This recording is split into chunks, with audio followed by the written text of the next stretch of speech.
Hi, this is I'll Explain. This time I'll explain the Gundam Ez8. Gundam Ez8, model number RX-79G Ez8, is a frontline rebuild/modification of RX-79G Gundam ground type.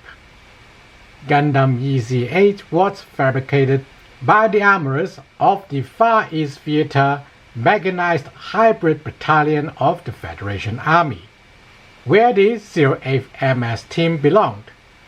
After the team commander, Zero Armada's Gundam ground type was severely damaged while taking down Zeon's massive mobile armor Asparus II. Since Gundam ground type was a limited run of pre-production mobile suit, and lunar titanium armor plates were not always available, standard procedure would be repairing the Gundam ground type with GM ground type parts. However, as Zero Armada had proven himself to be an excellent pilot and field commander, the commander of the Far East Theater Mechanized Hybrid Battalion agreed to allow the armorers to have their way with it, in order to maintain the 08th MS team's effectiveness. The armorers dug out everything in the battalion's armory, reinventing how the Gundam ground type would be put together, and only used GM ground type parts where they would perform just as well. All the modifications were based on the armorers' experience in servicing Gundam ground type of the battalion, in hopes of improving the Gundam's performance, or at least make their job easier in the future. The rebuilt Gundam ground type had been designated as Extra 08, a custom model for the 08th MS team. Zero Armada remembered a similar designation was used on an old Century tank, and simplified the designation to Ez8. What makes RX-79G Ez8? Let's take a closer look starting from the head. You will immediately notice that Gundam Ez8 is missing the iconic V-shaped antennas of the RX-78 and RX-79G. It was found that the V-shaped antennas were quite vulnerable to the forests and urban areas of the Far East. They were replaced with an array of vertical antennas on the side. The directional antenna in the middle gets to stay because it was doing just fine with its boxy housing. The Ez8's forehead has a significantly thicker build because it was replaced with titanium ceramic composite, and from the records it seems that wasn't coming out of any gun cannon, but something the armorers fashioned with GM ground type armor plates or even OAFE armor plates. With the vertical antenna array matching the performance of the enhanced communication module on the Gundam ground type, the Ez8 got a pair of Falcons installed on the side of the head. The extended periscope was not missed, as Federation Army found mobile suit combat to be a bit too dynamic for that to be practical, at least for a close-range mobile suit like Gundam Ez8. Chin armor is added on the Ez8's head in order to protect the neck joint from top aerial assaults. Most of the internals of Ez8's head is pretty much in the original Gundam spec, although the optics would reflect red instead of yellow and green like most RX-78 and RX-79G, probably because Ez8 is equipped with alternative parts that was not even supposed to be used on a mobile suit's head. Gundam Ez8's torso looks very different from Gundam ground type, just like the head. But unlike the head, Ez8's torso got a substantial overhaul, starting from the very eye-catching breastplate that reminiscent of a tank hull. It is a new part made to cover the front of the Ez8's torso, and is mounted on a separate set of frames from the rest of the torso.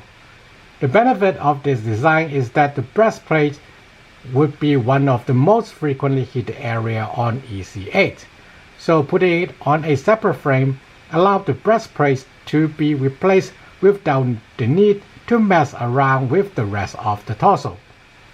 In addition, the breastplate frame can slide forward, allowing mechanics, armorers, or even the pilots to access the air filter system, the most care-intensive part of a ground-type mobile suit, without requiring extra external support.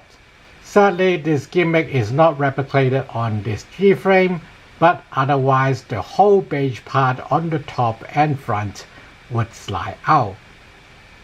The ears on the sides of the breastplate are lifting eyes, in case the breastplate got stuck, like being bashed in, but again it is too fine of a detail for this G-frame. Some records suggest this breastplate is made of shields from captured Zaku's.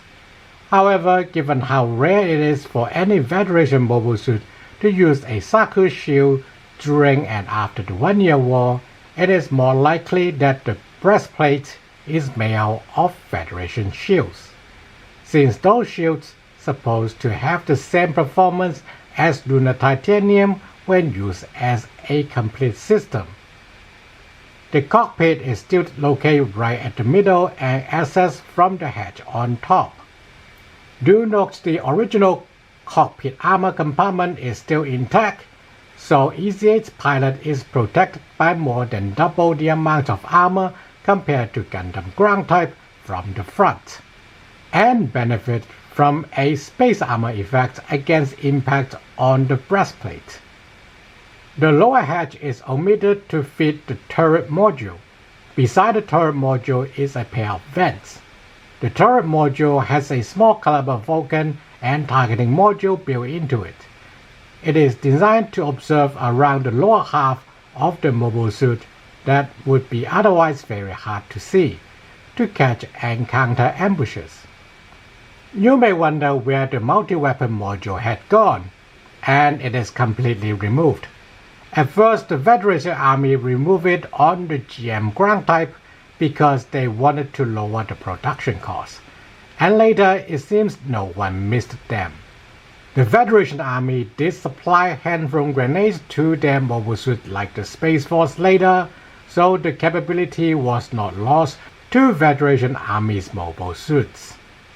Ez8 follow up on this, not only because it can use the air filter and cooling system of the GM ground type for their more plentiful parts, but also providing more internal space where the armorers can reorganize the cooling system and power system, improving the reactor's output and operation longevity in extreme temperatures for Ez8. Gundam Ez8's legs have some substantial changes as well. Internally, it is more like that of a GM ground type, but specially built to match the specification of a Gundam. Externally, the simple spikes on the knee armor is replaced with this massive knee spade. It is supposed to be able to move independently and protect the knee joint while Ez8 is kneeling, and allows Ez8 to duck deeper into the ground or even more stability. But on this G-frame it is fixed. Once again, the knee space is probably taken off from some engineering machines that weren't supposed to be used on a mobile suit, but here it is and works really well as a supplement melee weapon due to its sturdiness. The ankle armor is also simplified and it is now attached to the lower leg, but for a G-frame you can't really tell the difference. The feet are more or less the same as Gundam ground types, but the build is further simplified for ease of maintenance. Gundam Ez8's arms are overall fairly similar to that of Gundam ground type, with a movable hanging bracket replacing the hanging bar, allowing the entire shoulder armor piece to be lifted in a balanced position when lifted. It is easier to repair a shaft and fixed hanging bracket than welding a hanging bar onto the titanium. And just like everything else on this G-frame, the hanging bracket is fixed. Gundam Ez8 still uses the same backpack with a container rack like the Gundam ground type. However, with the improved power system, it can generate more thrust with it. Ez8 can still use all the container modules used by Gundam ground type, if not more, thanks to small power output increase and weight reduction. Due to the fact that Ez8 having the complex multi-weapon module on the chest removed, simplified armor pieces and mounting system, as well as generally better internal layout, Ez8 managed to save a small amount of weight despite having more armor. Now that more armor does look a lot more bulkier than having titanium all over, but they are also more readily available. So despite being a custom mobile suit, Gundam Ez8 is arguably easier to maintain compared to the original Gundam ground type. Gundam Ez8's arsenal is more or less the same as those available to the Gundam ground types, although we will run through what is available on this G-frame. A pair of 35mm Vulcans on the head, 12.7mm Vulcan in the turret module on the chest, a rocket launcher, a beam rifle, and a shield. A pair of beam sabers are stored on the side of the lower leg just like GM and Gundam ground type. But this G-frame does not come with one and does not have gimmick to open those holsters. The side skirts storage could have been hand grenades or extra rockets for the rocket launcher, but again, no gimmick. Gundam Ez8 has a pair of 35mm Vulcans on the head because the Far East Theater Mechanized Hybrid Battalion find it has the best balance between muzzle velocity, payload, and round count. Sure, the 60mm works great, but it is a little bit slow with gravity and air resistance on Earth, and they occupy quite a bit of space. That's why the original RX-79G have to move them to an external module or down to the chest. In fact, the higher velocity 35mm Vulcan rounds penetrate Zeon armor just as well, if not a little bit better, considering it would be easier to concentrate fire into a single area. The 12.7mm Vulcan on the chest turret module is installed as an anti-infantry and light armored vehicles weapon, as those two things can slip under the regular mobile suit surveillance, especially in jungles or urban areas. While using infantry and light armored vehicles to perform anti-mobile suit operation is a costly endeavor, it could tip the balance in mobile suit to mobile suit combat, or even leading to the capture of the target mobile suit. To prevent that, the turret has its own targeting and surveillance system, allowing Ez8 to deal with its would-be ambushes without taking its eyes off enemy mobile suits. The turret is designed to cover the lower quadrant of Ez8, and Ez8 can use it to intercept low-angle missiles or surface torpedoes while falling. The rocket launchers would sometimes be called Hyper Bazooka Bracket ground type, although most Federation personnel prefer the former because it uses a different type of rounds. The rocket launcher almost exclusively uses rockets with stabilizing fins. While some of them could be guided, the Federation Army has a multi-bank launcher for shooting missiles. Recoilless rifle rounds were not used in the rocket launcher because the Army wanted their mobile suit to shoot prone, with friendly units, sometimes infantry, very close by. Not that the rockets are completely safe, but the backblast is a lot more manageable. The rocket launcher has a top-loaded magazine to shift the length of the weapon forward, providing more clearance on the back when Ez8 or any other mobile suits with a module mount on the container rack. Gundam Ez8's beam rifle is the same model used by Gundam ground type. In fact, most of its internals are identical to the one used by RX-78-2, except it has a more rectangular shell and a narrow fixed angle optic. These modifications were made because the Army expected their mobile suits would drop it one way or the other, so the gun needed to be able to withstand some punishment. You can still see the stock tube and the barrel being identical to the RX-78-2's beam rifle. The beam rifle, combined with Ez8 or Gundam ground type's outstanding optics, can outrange any Zeon mobile suit in a direct firefight. At the same time, over-penetration and secondary ignition were quite prominent in forests and urban areas, so it was mostly used as a designated marksman's rifle rather than standard arm. Gundam Ez8's shield is custom-made, but it is not unique, as the Federation Army was quite eager to make few modifications, so long the units sorted out in their own armory. It is a standard ground-type shield with an extra layer of armor on the front, and it retains all the functions of the ground-type shield: space, semi-blunt weapon, and mobile cover. This modification is quite a common sight, and sometimes reactive armor is used on the top layer. Although in case of the Ez8, it seems the armorer slapped another layer of whatever they had used on the breastplate on it.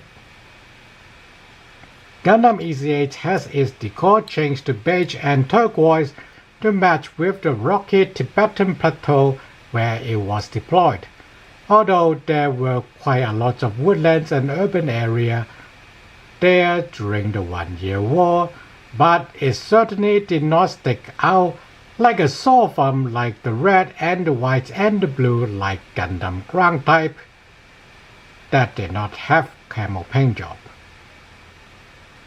Gundam Ez8 and the rest of the 0th MS team made their way to the Zeon base underneath Lhasa, along with the Far East Theater Mechanized Hybrid Battalion, where a grueling battle took place, and Gundam Ez8 ended up losing an arm in order to defeat the Zeon's forlorn hope counterattack. But even then, Lhasa base was not done, and Zeon unleashed the Asparus III, which was able to take out the battalion's commanding Big Train Mobile Command Center behind a mountain. Being the only one who had taken down the Asparus II and survived, Shiro took the beaten-up Ez8 to face off with Asparus III and managed to take it down as well. The wreckage of Gundam Ez8 was found, but there was no sign of Shiro Amada's body, so he was declared MIA. The 1-year war ended shortly after the Battle of Lhasa, but Gundam Ez8's story had not ended.